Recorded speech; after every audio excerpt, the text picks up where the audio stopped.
नमस्कार, आप देख रहे हैं न्यूज़ 18 का डिजिटल प्लेटफॉर्म और मैं हूं आपके साथ जागृति खंतवाल। अगर आप पीएम किसान सम्मान निधि योजना के लाभार्थी हैं तो आपके लिए ये अच्छी और ज़रूरी खबर है। सरकार अब ये सुनिश्चित करने में जुट गई है कि योजना का फायदा सही और ज़रूरतमंद किसानों तक बिना किसी गड़बड़ी के पहुंचे और इसी दिशा में पीएम किसान योजना की आगामी 23वीं किश्त को लेकर कुछ नए और सख्त नियम लागू किए गए हैं। सरकार का कहना है कि इन बदलावों का मकसद ईमानदार और पात्र किसानों को सुरक्षित और पारदर्शी तरीके से लाभ पहुंचाना है। दरअसल प्रधानमंत्री नरेंद्र मोदी और उनकी सरकार ने पीएम किसान सम्मान निधि योजना को लेकर बड़ा अपडेट जारी किया है और अब योजना के तहत सिर्फ उन्हीं किसानों को अगली किश्त मिलेगी जिन्होंने कुछ जरूरी प्रक्रियाएं पूरी कर ली हों। यानी सरकार अब रिकॉर्ड को पूरी तरह साफ और अपडेट करना चाहती है ताकि किसी भी तरह के फर्जीवाड़े, गलत भुगतान या डिजिटल फ्रॉड को रोका जा सके। और इस पूरे अपडेट में सबसे ज्यादा जरूरी बात EKYC को लेकर है।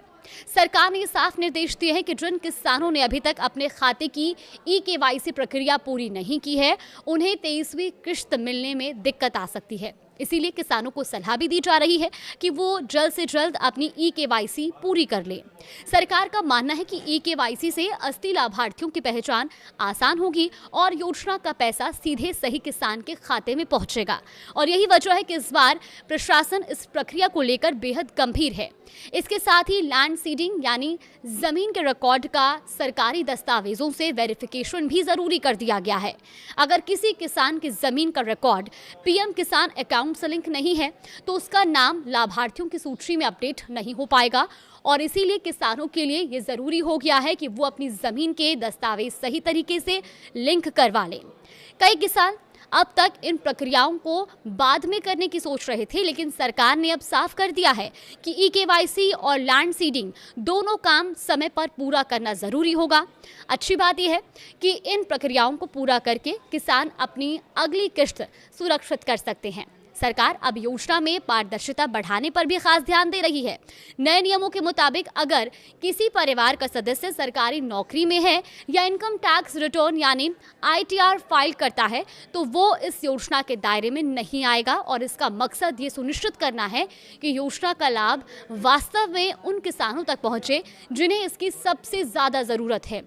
इसके अलावा सरकार फर्जी दस्तावेजों या गलत जानकारी के जरिए योजना का फायदा उठाने वाले लोगों की पहचान के लिए विशेष ऑडिट भी चला रही है और ऐसे मामले में कार्रवाई भी की जा सकती है और गलत तरीके से ली गई पुरानी किश्तों की रिकवरी भी हो सकती है।